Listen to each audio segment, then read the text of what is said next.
Amen. Tayo pong lahat ay tumayo para po sa ating confession of faith. Ating pong ideklara ang katotohanan ng salita ng ating Panginoong Diyos. Basahin po natin ito ng sabay-sabay. I believe in God the Father Almighty, Creator of heaven and earth. I believe in Jesus Christ, His only Son, our Lord, who was conceived by the Holy Spirit and born of the Virgin Mary, was crucified, died, and was buried.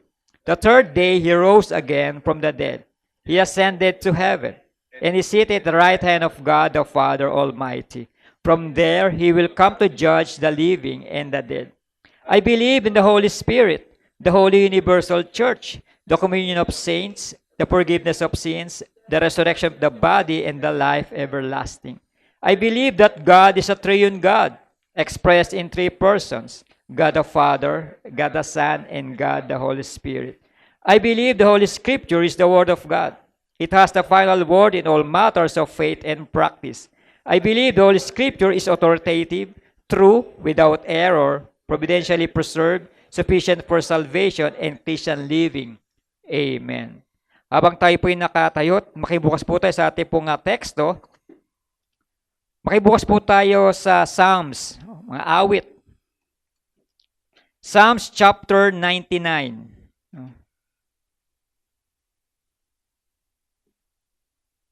Basahin po natin ito ng sagutan. Yung buong chapter po ng 99 ay basahin po natin ng sabay-sabay. Ako po ay sa verse 1, kayo po sa verse 2, at sa last verse po sa verse 9 ay sabay-sabay po tayo. Psalm chapter 99. Psalm chapter 99 verse 1. The Lord reigns, let the nations tremble. He sits enthroned between the cherubim, let the earth shake. The Lord is great in Zion, and He is high above all the people. Let them praise your great and awesome name. He is holy.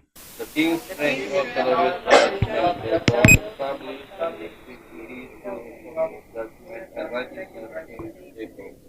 Verse 5, exalt the Lord our God and worship at His footstool. He is holy.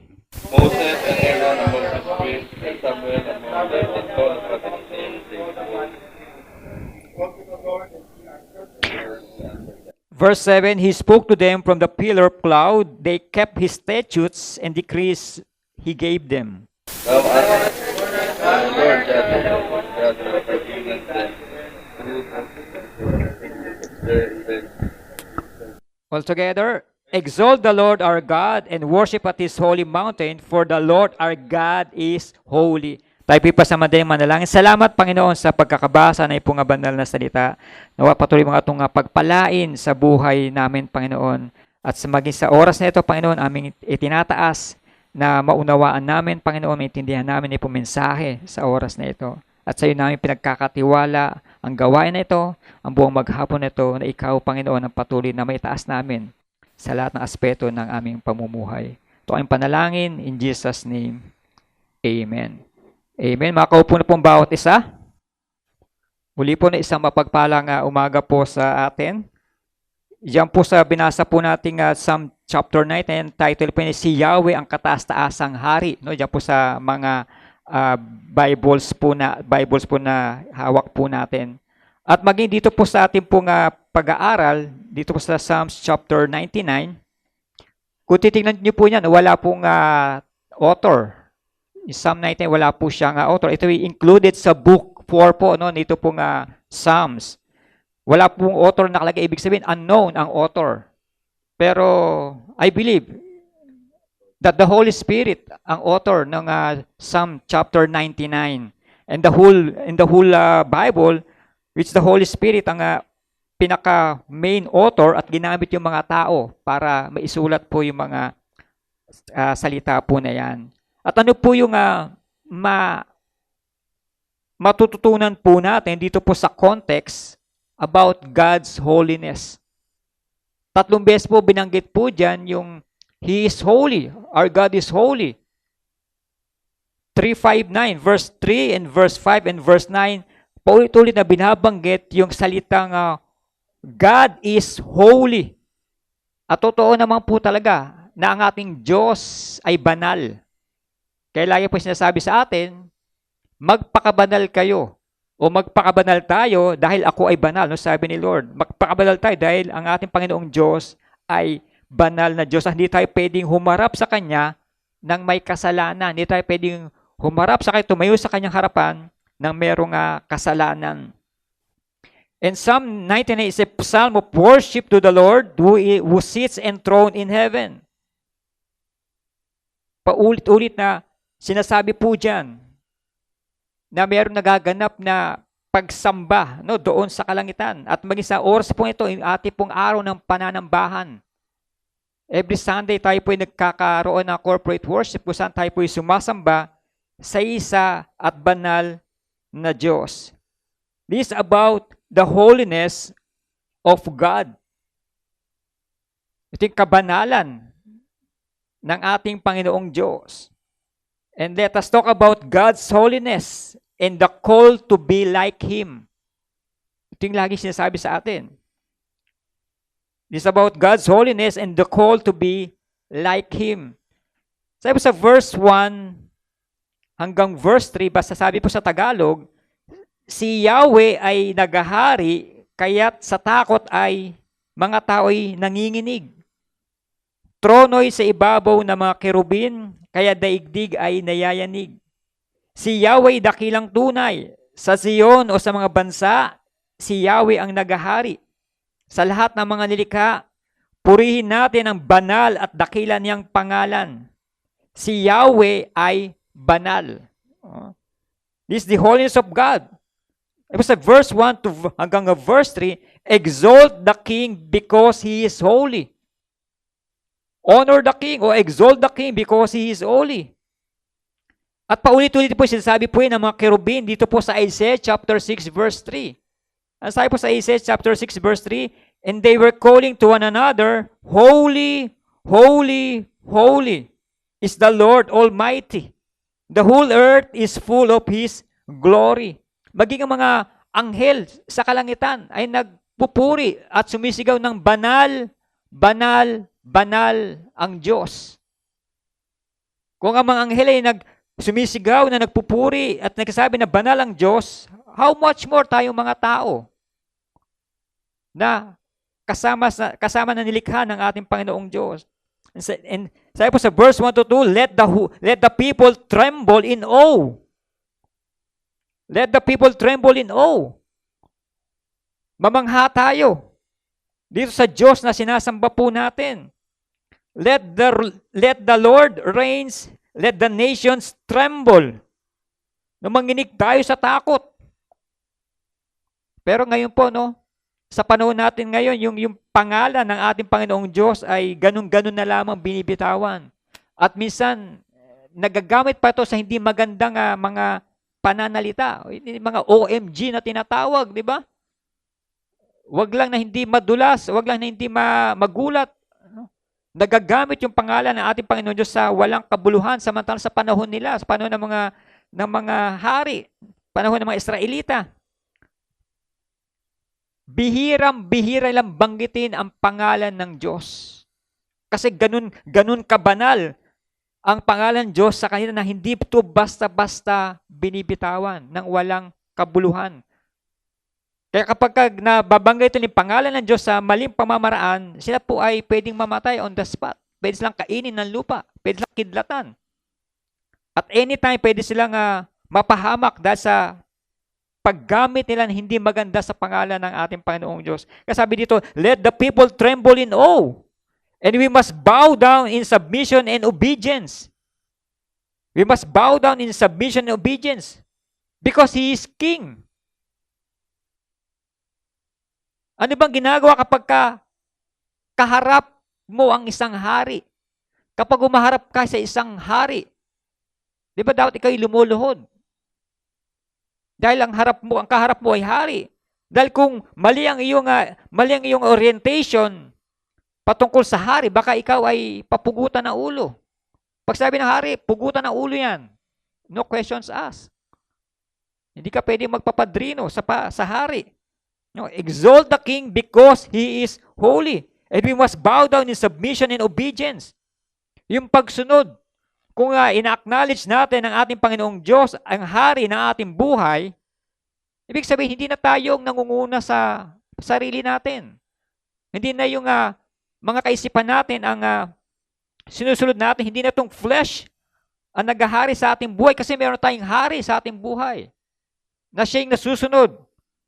Exalt the King o honor the King because He is holy. No, hindi lang po siya basta hari. Siya po'y banal na hari. He is a righteous judge. He is a righteous judge. Kapag sinabi ng hari, hindi mababali. Tama ba yun? Ang utos pala ng hari ay hindi mababali. Pag sinabi ng hari, pag nagbigay ng decree, nagbigay ng kautosan ng hari, kahit labag sa kanyang kalooban at nailatag niya na, hindi na po pwedeng baliin yun. At karamihan sa mga hari ay may mga nabibitawan silang mga salita at nagsisisi sila in the long run. No, maging kina Daniel, kina Meshach, Shadrach, at Abednego. Alam ng hari na wala namang kasalanan itong mga tao na to, pero nakapagbigay na sila ng decree, nakapagbigay na sila ng utos. He is a righteous judge. Because our King is the righteous judge of all, we must submit our hearts completely to Him. Tayo ay nagpapasubmit sa kanyang kapangyarihan, sa kanyang pamamahala. At wala tayong question dito sa ating hari. Dahil walang karapatan ang isang slave sa kanyang master. At wala rin karapatan magtanong, mag-complain ang isang tao sa kanyang hari. Kaya nga tinawag mong hari.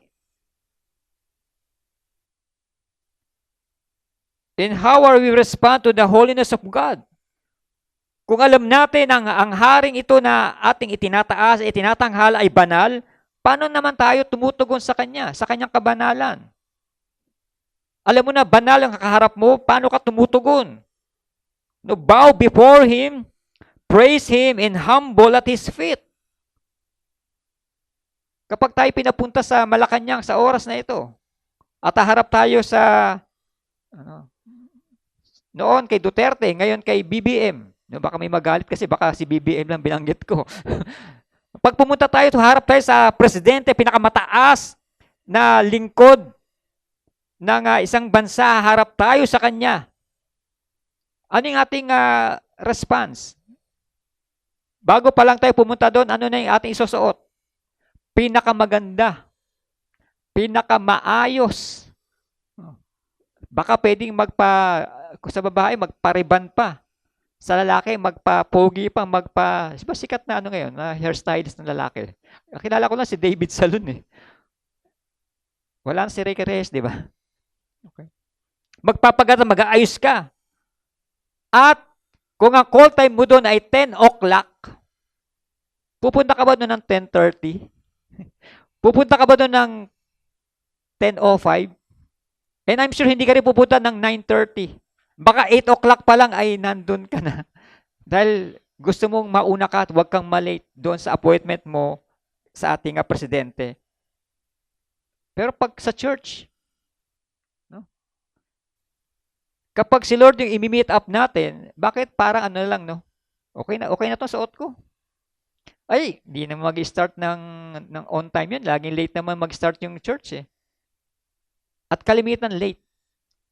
Most of the time, late po ang mga miyembro sa pagdalo sa gawain sa iglesia. No, compare doon sa gawain sa labas. No, ganun po ba tayo tumutugon sa kabanalan ng Diyos? Kung binibigyan natin ng importansya itong mga secular na bagay, binibigyan natin ng 100% na response doon sa pagpunta po natin, how about our God? Kumusta naman yung si Lord sa buhay natin?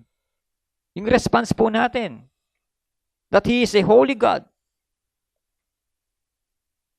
Kung i-compare natin ang presidente at yung banal na Diyos, mas kayo tayo takot.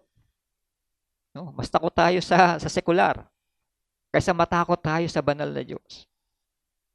Hindi po dapat gano'n. No? Bow before Him, Praise Him and humble at His feet, because our King is the righteous judge of all. Exalt the King because He is holy. Ati pong itaas, ati pong papupurihan ang ating Panginoong Diyos dahil Siya ay banal na Diyos. At pangalawa po, the Holy God provides holy priest. Binabanggit po dito ng sumulat,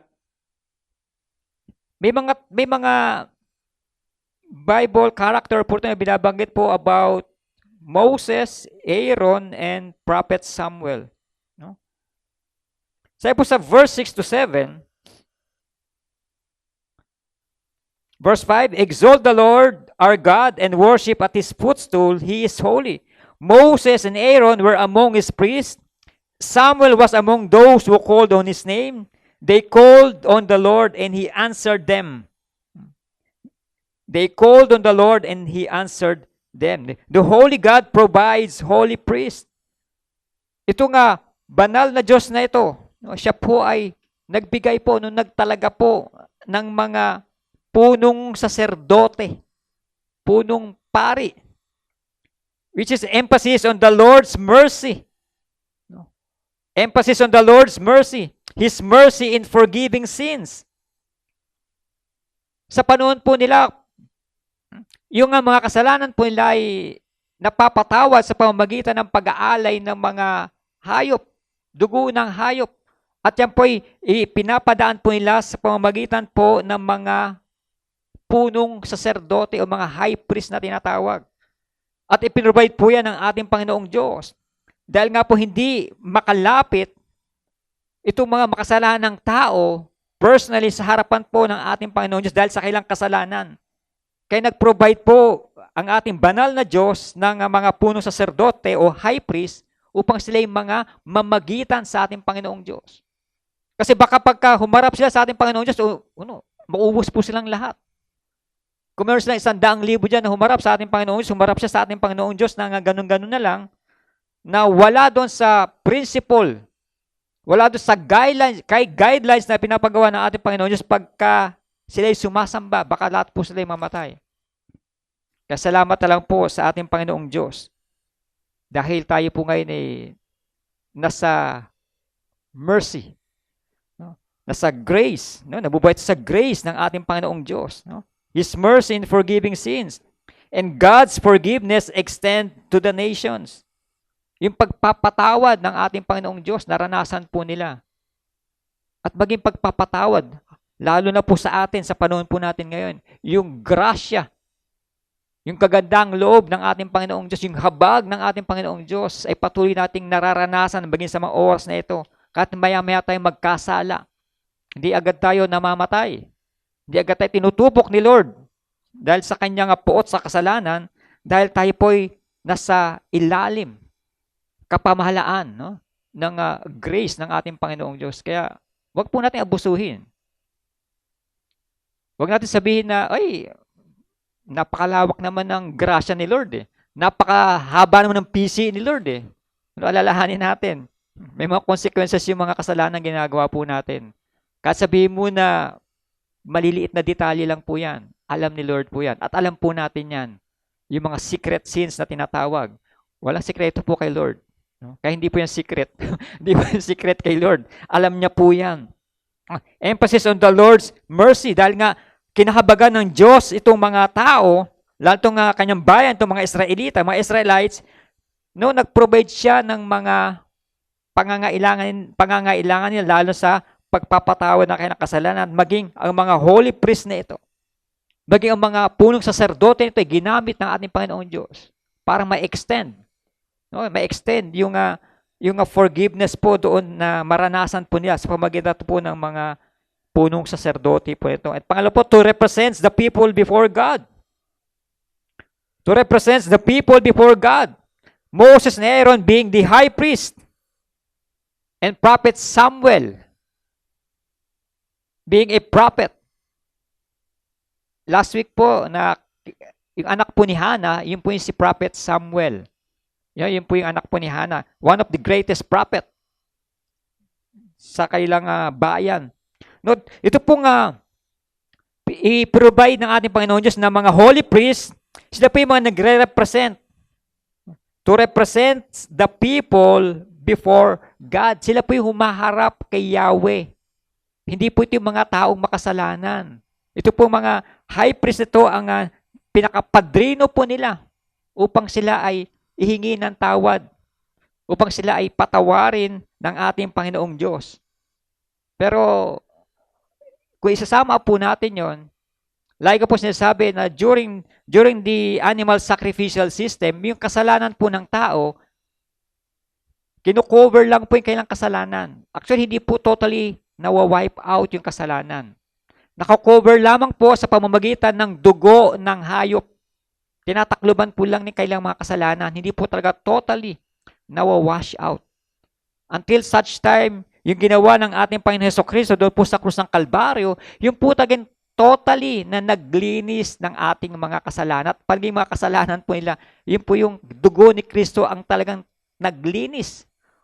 Parang yung mancha sa damit natin na kasalanan na pinatakan ng Sonrox. Clorox pala. Para mas maganda rin Clorox kaysa Sonrox. Para nag-advertise na ako dito. Natatanggal, total natatanggal. Hindi lang po siya nakukover, kundi natatanggal. Tanggal po talaga. Wipe out yung kasalanan po na yun. No, yun po yung pagkakaiba po ng animal sacrificial system at yung sacrifice po ng ating Panginoong Jesucristo. Yung dugo ng hayop, nag-cover lang ng kasalanan sa pamagitan ng mga punong saserdote. At yung pagkamatay ni Kristo, yung naglinis ng kasalanan sa pamagitan ng kanyang dugo. Sa pamagitan ng kanyang sakripisyo. At siya na yung, sa panahon natin, siya na po yung nag-mediate po sa Diyos Ama. Siya na po yung nag-ugpong sa atin sa Diyos Ama upang tayo makakonekta, makadirekta na po tayo sa ating Panginoong Diyos. Hindi na po tayo dumadaan kung kani-kanido pang mga santo, kung kani-kanido pang mga tao, hindi na tayo kailangan dumaan sa mga high priest. Kundi meron tayong punong saserdote, yung ating Panginoong Jesucristo. A representative before God. And God answered their prayers. Sabi po rito, the Holy God provides holy priests. God answered their prayers. And they called on the Lord and He answered them. These were men of prayer and faith. Ito yung mga puning saserdote ito, sila po'y nananalangin kay Yahweh in behalf ng kanyang mga kababayan. They called, they prayed, and God answers them. They cried out to God, and God graciously answered them. Sila po'y tinutugon, no? Sinasagot po yung mga panalangin po nila ng ating Panginoong Diyos ni Yahweh. No, ganun po. Ka-gracious ang ating Panginoong Diyos. To speak of God as holy is to regard Him as perfect, unstained by sin. Kaya mag-iingat po tayo sa pagharap po natin sa ating Panginoong Diyos because He is a holy God. Huwag po natin basta-basta lang na parang ginagawa natin tropa-tropa lang si Lord. Hindi po ganun. Magkaroon po tayo ng high view of God. High view of the Scripture. High view dito sa kanyang mga salita. Nabigyan po natin ng galang ang ating Panginoong Diyos. He is holy in general sense. And following God is their top priority in life. Sabi po rito, verse 7, He spoke to them from the pillar of cloud and they kept His statutes and the decrees He gave to them. Following God is their top priority in life. Mas inuuna po nila si Lord kaysa sa ibang mga bagay. At salamat po sa ating Panginoon Diyos dahil sa oras po ito, inuna po natin siya bago po ang ibang mga bagay. Kaya wag po natin sabihin sa social media na praise God, praise the Lord, hallelujah. Pero hindi naman natin sinusunod. Sabi dito, He spoke to them from the pillar of cloud and they kept His statutes and the decrees He gave them. Sinusunod nila ang ating Panginoong Diyos. Sinusunod nila si Yahweh sa mga alituntunin ni Yahweh. O bakit tayo nagpe-praise God sa social media? Dahil sinusunod ba natin si Yahweh, sinusunod ba natin ating Panginoong Diyos? Nagpo-post tayo ng mga Bible verse doon sa social media, pero yung ba talagang katotohanan ng mga nangyayari sa ating buhay? O may gusto lamang tayong pagtakpan doon sa mga bagay po na yon, no? Magsabi tayo, mag-post tayo sa ganun sa social media o mabanggit natin ang pangalan ng ating Panginoong Diyos, kung yung po talaga ay nanggagaling sa ating mga puso at yung po talaga yung katotohanan sa ating buhay. They have a personal commitment to follow God. Ito nga, high priest na ito, itong mga punong sacerdote, maging si Samuel, they have a personal commitment to follow God. Personal commitment na sumunod sa ating Panginoong Diyos. Sila nga sa panahon nila, bago sila makasamba sa templo, dito po sa time po ng Psalms, na sila po ay may tinatawag na tent of meeting.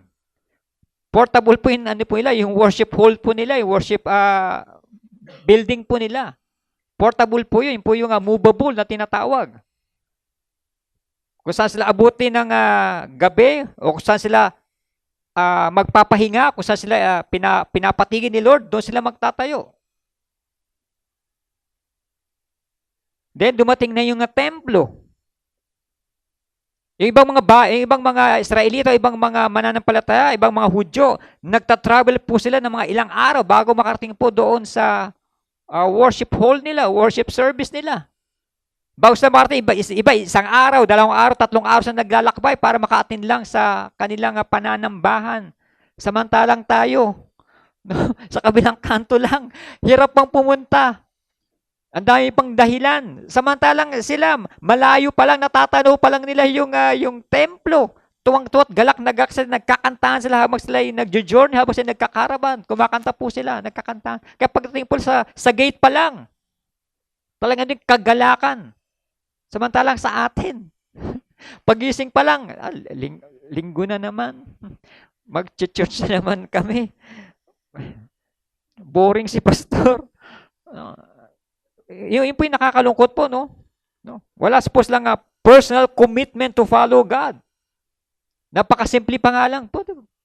Pananambahan pa lang. Wala pang ibang inuutos sa atin ng ating Panginoong Diyos. Nawa, meron din po tayong personal commitment to follow God, no? Sa ating pong buhay, no? Meron po ba tayong tinatawag na napaprioritize po ba natin na mas makilala pa natin si Lord? Pinaprioritize po ba natin na tayo sumunod sa Kanya? The Holy God provides holy priest. At sa panahon po natin ngayon, ibinigay na po ng Diyos Ama yung Kanyang buktong na anak na si Jesucristo. At tayo po naiukpong na po. Naiukpong na po tayo sa Diyos Ama. Kaya po yung puot ng Diyos Ama ay hindi na po nakikita po o naipaparanas sa Kanyang mga anak. Ibig sabihin, ang puot ng Diyos Ama ay naroon pa rin po. Pero wala na po doon sa Kanyang mga anak. Sino yung mga anak? Sino yung Kanyang mga anak? To those. No? Ito yung mga sumampalataya kay Jesucristo. Ito yung mga itinuring na anak ng ating Panginoong Diyos. Kaya yung puot ng Diyos ay naroon pa rin po doon sa mga taong patuloy na tatalikod sa ating Panginoong Jesucristo. Kaya salamat, no? Praise be unto God. Kung tayo po yung mga sumampalataya kay Jesucristo, asahan po natin yung pangako ng Diyos na wala nang puot sa atin, kundi yung habag at biyaya. Yun po yung mararanasan po natin, yung pag-ibig ng Diyos sa bawat sa po sa atin, sa mga sumasampalataya kay Kristo. At pangatlo po, exalt the Lord through worship. Tapos sa verse 8 to 9, O Lord our God, you answered them. You were to Israel a forgiving God. Though you punish their misdeeds, exalt the Lord our God and worship at His holy mountain, For the Lord our God is holy. Exalt the Lord through worship. Ngayon, meron tayong corporate worship na tinatawag. Ito yung sama-sama nating pananambahan. And from Monday to Saturday, ang ating pong personal worship. Kaya hindi po natatapos yung worship po natin. Araw-araw po tayo nagwo-worship sa ating Panginoong Diyos. Amen? O ang worship natin pag Sunday lang. No, hindi po yung definition po ng tunay na pagsamba. Ang pagsamba po ay parte na po ng ating pamumuhay. Lifestyle na po natin ang pag-worship o pagsamba sa ating Panginoong Diyos.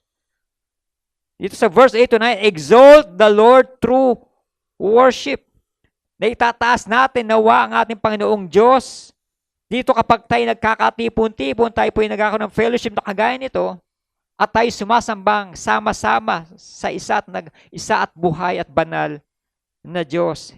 And this is an invitation for the people. An invitation for the people. And praying these psalms to call upon the Lord to receive help and forgiveness. Sabi po dito sa verse 8. O Lord our God, you answered them, you were to Israel a forgiving God. Though you punish their misdeeds, bagamat pinaparusahan ng ating Panginoong Diyos yung mga taong gumagawa ng kasalanan, pero pinapatawad po sila kapag sila po ay nanunumbalik sa ating Panginoong Diyos. At sa panahon din po natin ngayon, mayroon tayong 1 John 1:9.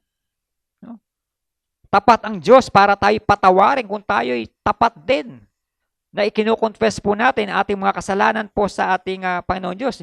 Ito yung invitation po para sa atin, bawat sa po sa atin. An invitation for the people na tayo lumapit sa ating Panginoong Diyos, humingi tayo ng tawad sa tuwing tayo po ay magkakasala. Kailangan po natin lumapit sa Diyos upang tayo po ay patawarin, humingi ng tawad upang tayo kanyang patawarin. At pangalawa po, exalt the Lord through worship. Worship Him with reverence. Ito po napakaganda po, no? Worship Him with reverence. Merong mataas na paggalang sa pananambahan. Kaya sabi ko kanina, yung ating pong mga conduct, yung ating pong mga attitude during worship service, o before pa lang ng worship service, ay makikita na po sa atin kung tayo po'y nagagalak ba na dumalo sa mga ganitong gawain, o tayo ay naburden na linggo-linggo, ganito na lang, parang mechanical na lang, paulit-ulit. Upo, tatayo, kakanta, iiyak, tatawa, next week, gano'n na naman. Gano'n po ba yung worship with reverence? Gano'n ba yung pagsamba natin na merong mataas na paggalang sa ating Panginoong Diyos? And I'm sure kahit kay Mayor nga tayo punta tayo sa office ni Mayor. Siguro ang galaw natin doon napakapinis. Baka yung matataray tayo pagdating sa information, nandyan po ba si Mayor? Di ba? parang pusa, no? Pero sa bahay, tigre. Pagdating doon, nandiyan si Mayor. No? Di ba? Pagdating, ay, Mayor, di ba? Ewan ko ba? Now, worship Him with reverence. Merong mataas na paggalang sa pagharap natin kapag tayo sumasamba sa banal na Diyos. Kaya wag po natin alisin yung our God is a holy God. Na tayo humaharap sa isang banal na Diyos. Kaya anong aking reaction na anong aking attitude? Anong aking conduct? Anong aking JMRC? Actually, iba yung nakarang road rage, no? Dapat ibalik daw yun, wala raw GMRC. Wala raw GMRC yung yung babae na yun, no? Ano yung ating conduct? Ano yung ating attitude kapag umaharap tayo sa isang banal na Diyos? Dapat meron po tayong kaisipan na kapag tayo sumasamba sa Diyos, tayo humaharap sa isang banal na Diyos. Dapat alam po natin na ang Diyos na sinasamba natin ay isang banal na Diyos. Kaya maingat tayo sa ating pagkilos. Maingat tayo sa mga inaawit natin. Kaya po yung mga awitan po natin, hindi po tayo basta-basta nagpapakanta ng mga, okay na yan. Hindi po pwedeng okay na yan. Pwede ka ba pumunta sa isang handaan na ang inihanda sa atin ay okay na yan? Diba ang handaan, pag naghanda sila, yung pinaka-the best nila. Ipapangutang ka ba nga, di ba? Para lang may ipanghanda. Ibig sabihin yung best. Pero kapag pananambahan, yung best po din natin ang ipakita po natin. At ito po ay way of life. Kung ano po yung pagsamba po natin from Monday to Saturday, mag-reflect po yan on Sunday. Kung wala kang panalangin from Monday to Saturday, ano expect mo pag Sunday? Wala kang devotion from Monday to Saturday, ano expect mo on Sunday? Wala kang pagbabasa ng Biblia from Monday to Saturday, ano expect mo pag Sunday?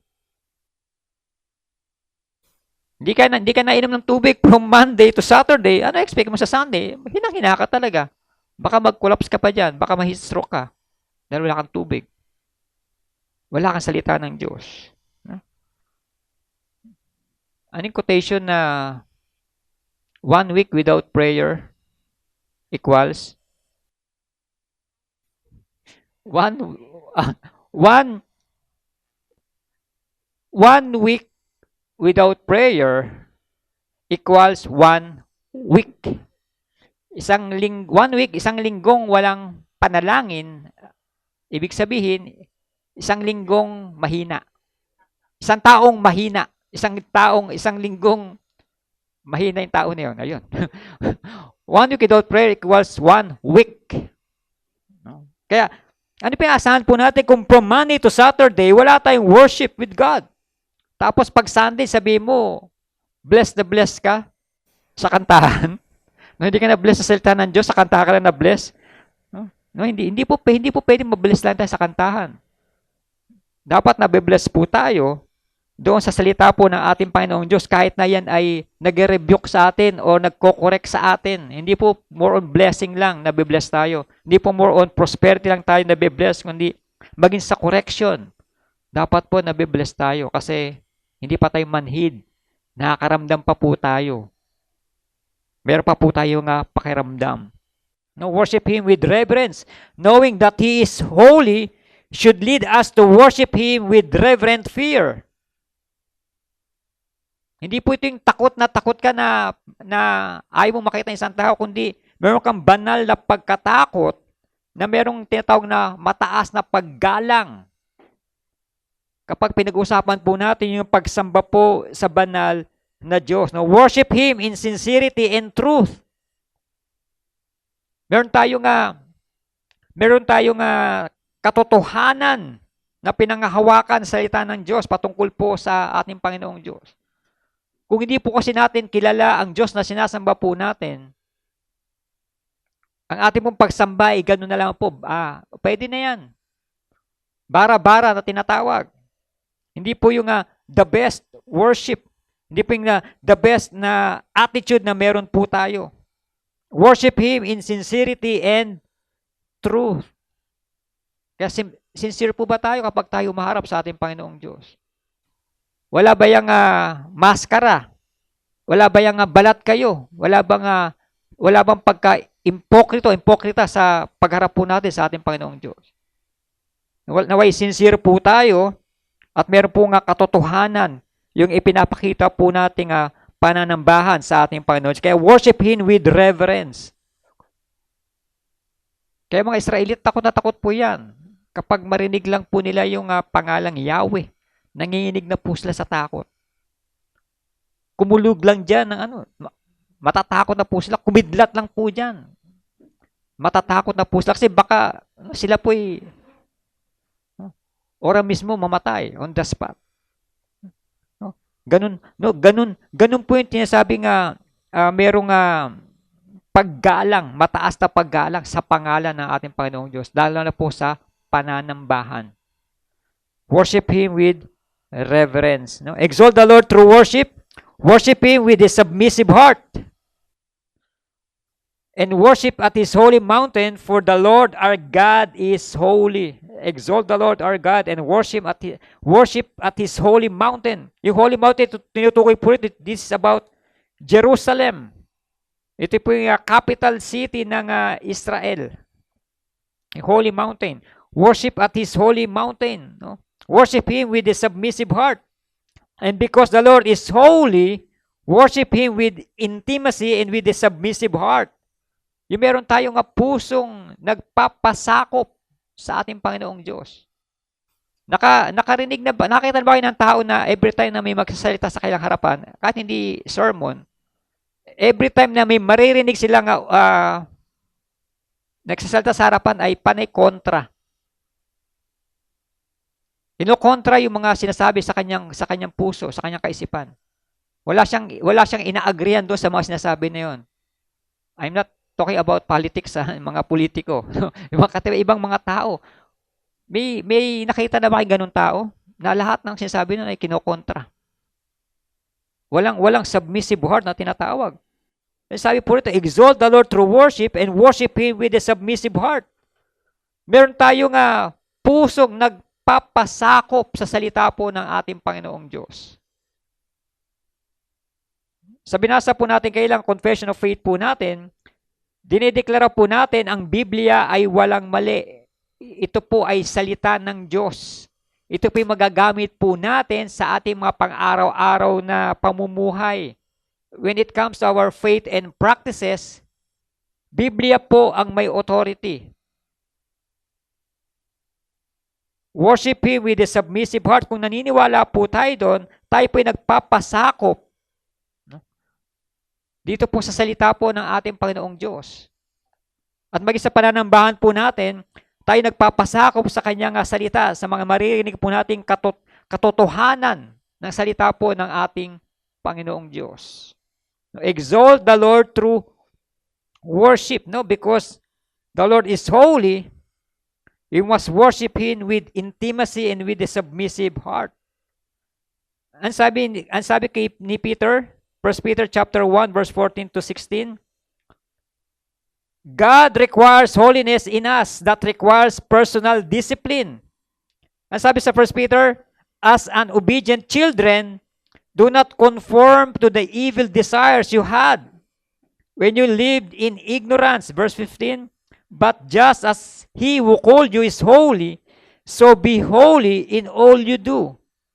For it is written, be holy because I am holy. Sabi po sa 1 Peter chapter 1 verse 14 to 16. God requires holiness in us that requires personal discipline. May requirement pala bilang isang Kristiyano. No, hindi pala tayo naging Kristiyano lang na okay. Kristiyano na ako, okay na ako, wala na akong gagawin. No, meron pala tayong requirement. God requires holiness in us. Ito ay utos. Be holy because I am holy. Hindi po ito suggestion. Imperative po ito. Ito po ay command. Hindi ito sinasuggest. Baka pwede naman, no, magpakabanal ka. No. Magpakabanal po tayo dahil banal ang Diyos na sinasamba po natin. But the question is, do we pursue personal holiness? Meron ba tayong pagnanais? No? Meron ba tayong pagnanais na mamuhay ng may kabanalan? Although we live in the flesh, mas nananaig sa atin ang kasalanan. Pero iba po yung nakikipaglaban po tayo sa flesh, nakikipaglaban po tayo sa kasalanan. Hindi po inaayunan pa natin yung kasalanan. Do we pursue personal holiness? Meron ba tayong pagnanais na mamuhay ng may kabanalan? O hinahayaan na lang natin magtagumpay itong kasalanan na to? No. And to be holy, we need to break our sinful habits. Hindi po tayo pwedeng mamuhay sa kabanalan kung meron pa tayong tinatawag na mga sinful habits. Meron pa tayong mga nakakagawi ang mga kasalanan. Ano yung mga example ng mga sinful habits ito? Yung swearing, yung mga panunumpa na hindi naman tinutupad, no? Sexual impurity, bitterness, lust, pride, not forgiving others, gossip, slander, crude speech, temper tantrums, materialism, lust. No, yun po yung mga example ng mga sinful habits natin na we need to break. Na hindi na natin po yan dapat na isinasa pamuhay. Kaya nga, pag sa habit, yan po ay nagiging parte po ng ating buhay po yan. At kung meron pa po dyan na tayong habits o habit, nawa ito ay ma-break po natin. No? We need to break these things. We need to break these sinful things. Dahil hindi po ito nakakalugod sa harapan po ng banal na Diyos. Every sins, lahat ng kasalanan na hindi po yan nakakalugod sa harapan po ng banal na Diyos. Because He is holy. Galit po siya at kinamumuhay niya po yung kasalanan. At yung patuloy, paulit-ulit po natin ginagawang kasalanan. No, hindi po yan nakakalugod po sa harapan po ng ating Panginoong Diyos. No? Ano yung number 1 po natin? Exalt the King because He is holy. Sino itong King na tinutukoy po ito? Exalt the King because He is holy. Sabi po sa Lucas, so sa Luke chapter 23 verse 3, so Pilate asked Jesus, "Are you the King of the Jews?" Sabi ni Jesus Christ, "You have said so." No? Sabi po ni Jesus. And sa Matthew chapter 27 verse 37, above his head they placed the written charge against him. This is Jesus, the King of the Jews. No, yun po yung binabangkit po dyan. At pangalawa po, verse 1 to 5, this being the King. At pangalawa po, the Holy God provides holy priest. Jesus is the high priest. Na sinasabi po sa Hebrew. This is the great high priest. And therefore, since we have a great high priest who has ascended into heaven, Jesus, the Son of God, let us hold firmly to the faith we profess. Sabi po sa Hebrews chapter 4 verse 14. And Jesus who saves people. Sabi po sa verse 8 to 9. A forgiving God who punished their misdeeds. Exalt the Lord our God and worship at His holy mountain, for the Lord our God is holy. Sabi sa verse 8 to 9. Jesus who saves people. And Mark chapter 10 verse 45 says, for even the Son of Man did not come to be served, but to serve and to give His life as a ransom for many. And sa Matthew chapter 1 verse 21, she will give birth to a son, and you are to give him the name Jesus, because he will save his people from their sins. He will save his people from their sins. No, hindi po from our health, no, hindi po for our problems, no, kundi sa ating mga save tayo sa ating mga kasalanan. Jesus who saves people. Ito po sumasalamin din po sa ating Panginoong Heso Kristo. Kaya nagpapatunay ng ating Panginoong Heso Kristo, He is the King of Kings and the Lord of Lords. Sabi sa 1 Peter chapter 1 verse 15, but as He who called you is holy, so be holy in all you do. Sa ating ding devotion sa Colossians, binabanggit din po dyan, sabi po sa Colossians chapter 3, verse 17, and whatever you do, whether in word or deed, do it all in the name of the Lord Jesus, giving thanks to God the Father through Him. But just as He who called you is holy, so be holy in all you do. Maging banal po tayo o magpakabanal po tayo sa lahat ng ating mga ginagawa. Dahil tayo po ay humaharap at haharap sa isang banal na Diyos. Kaya kailangan tayong maging banal. Ang question po doon, lagi sinasabi, Kaya ba nating maging banal sa harapan ng Diyos? Kaya ba nating magpakabanal sa harapan po ng ating Panginoon Diyos? In reality, we cannot. But positionally, we can. Dahil ginawa na po yan ng ating Panginoon Jesucristo. Tinapos na po yan ng ating Panginoon Jesucristo at binigyan na po tayo ng righteousness ng ating Panginoon Jesucristo. And we are righteous in the sight of God, positionally. And we are holy in the sight of God, positionally. But in reality, ito yung ginagawa po natin. Tayo nagpapakabanal, pinapabanal po tayo ng ating Panginoong Diyos, adlaw-adlaw, araw-araw. Kaya praise be to God, dahil nagkakaloban niya tayo ng pagkakataon na maging banal, at hindi niya agad tayo kinukuha, at tayo po kanya pong pinupurify, sinasanctify sa pamagitan po ng katotohanan ng kanyang salita. Kaya napaka-importante po na meron tayong mas malalim na kaalaman patungkol sa banal na Diyos. Hindi lang po God is love, but our God is a holy God and a just God, na siya yung magpapanis sa mga ginagawa nating mga kasalanan. No? Sa ating pong pagtatapos, but just as He called you as holy, so be holy in all we do.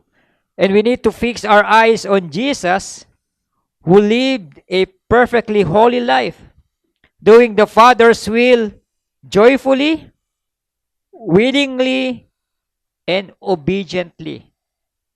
Nawa ay patuloy tayong mamuhay ng may kabanalan, joyfully, willingly, and obediently.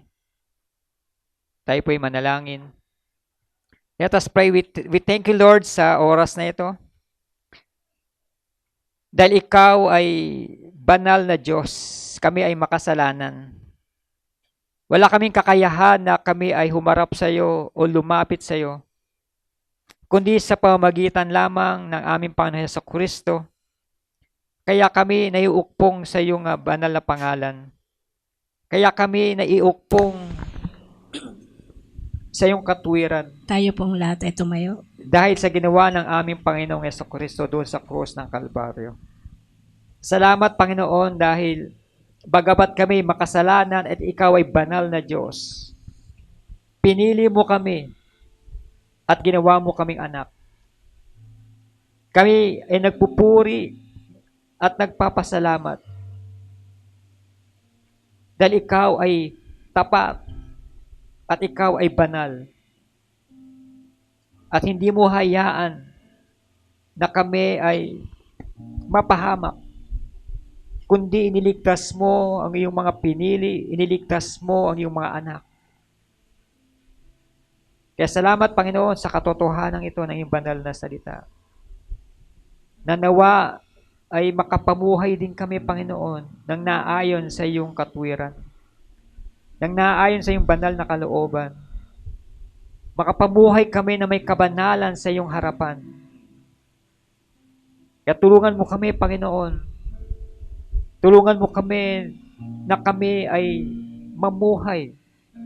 Mamuhay sa iyong salita. Mamuhay kami sa katotohanan ng ipong banal na salita. Upang kami ay hindi madaya, hindi kami maligaw ng mga maling katuroan. Ipaunawa mo sa amin, Panginoon, ng iyong salita. Ang hiwaga ng iyong salita. Ito nawa, Panginoon, ay maging manual namin sa aming pang-araw-araw na pamumuhay. Kaya salamat, Panginoon, sa iyong salita. At patawad, Panginoon, kung kami man ay nakakagawa ng kasalanan. Kung kami man, Panginoon, ay hindi nakakasunod sa iyong dakilang layunin. Forgive us, Lord. At patuloy mo pa kami i-equip, Panginoon. Ipaunawa ang iyong banal na salita. Mas makilala ka pa namin sa mas malalim na kaparaanan. Mas makilala ka pa namin kung sino ka at ang iyong mga katangian. Kaya salamat, Panginoon, dahil ipinakita mo ang isa sa mga katangian mo na ikaw ay banal. At nawa kami nga ay magkaroon ng malalim na pagkakaalam, pagkakakilanlan sa iyo. Magkaroon kami ng tamang pagharap sa iyo. Magkaroon kami ng tamang kaisipan patungkol sa iyo dahil ikaw ay banal na Diyos. Kaya salamat, Panginoon, sa iyong salita at sa oras na ito. At salamat din, Panginoon, sa mga kapatid ko, sa mga anak mo na dinako mo sa lugar na ito. Upang kami nga, Panginoon, na magkaroon ng fellowship na kagaya nito, na kami sama-sama at pinagtitipon mo upang kami mag-aral, magnilay-nilay ng iyong banal na salita. At maging sa mga oras na ito, Panginoon, patuloy pang pagpalain ang buhay ng bawat isa. Ang iyong kapayapaan ay patuloy naming maranasan. Ang iyong comfort ay patuloy mong iparanas sa iyong mga anak. At ang iyong pag-iingat sa susunod na mga araw ay patuloy mong iparanas sa iyong mga anak. Kaya salamat, Panginoon, sa biyaya at habag mo na patuloy mong ipinaparanas sa lugar na ito at maging sa buhay ng bawat isa. At ikaw nawa, Panginoon, na patuloy naming mabigyan lugod, maparangalan, maitaas sa lahat ng aspeto ng aming mga buhay. At magkaroon nga kami, Panginoon, ng personal commitment na sumunod sa iyo. Hindi sumunod sa iglesia, kundi sumunod sa iyo, Panginoon. Sumunod sa iyong mga salita. Kaya salamat, Panginoon, sa oras na ito, sa biyaya mo na patuloy mong ipinaparana sa iyong mga anak. At patuloy mong pagpalain ang mga kapatid kong ito, Panginoon, na nagpapagal sa iyong ubasan. Pagpalain po, Panginoon, ang kailang mga buhay, ang kailang mga ikinabubuhay, maging ang kailang mga hanap buhay, Panginoon, mga trabaho, mga negosyo. Lord, pagpalain pa ang mga bagay na ito upang patuloy na maging channel of blessing din kami, Panginoon, sa iba naming mga kapatiran. Kaya salamat, Panginoon, sa oras na ito. Salamat, Panginoon, sa lugar na ito. At salamat, Panginoon, sa fellowship na ito na pinagkatiwala mo sa bawat isa. And to Him who is able to keep you from falling and to present you faultless before His presence with exceeding joy. To the only wise God, our Savior, be glory and majesty, dominion and power both now and evermore. May the grace of our Lord Jesus Christ and the love of God and the fellowship of the Holy Spirit be with you all. Amen.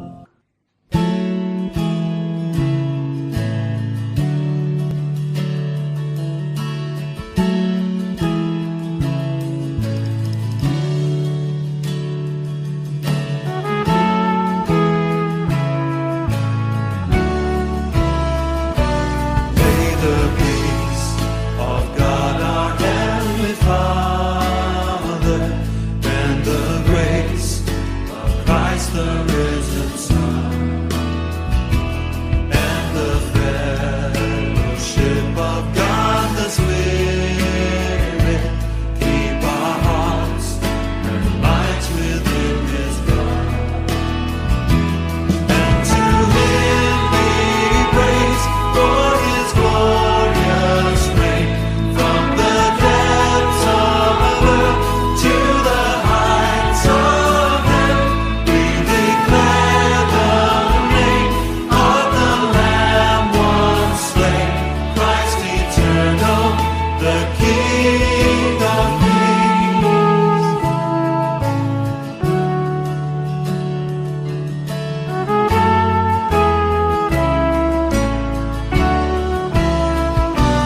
May this peace, which passes understanding,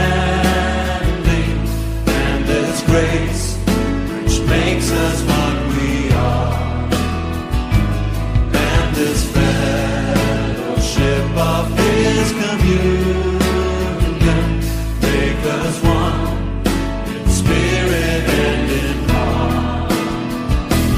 And to Him be praise for His glorious reign from the depths of earth to the heights of heaven. We declare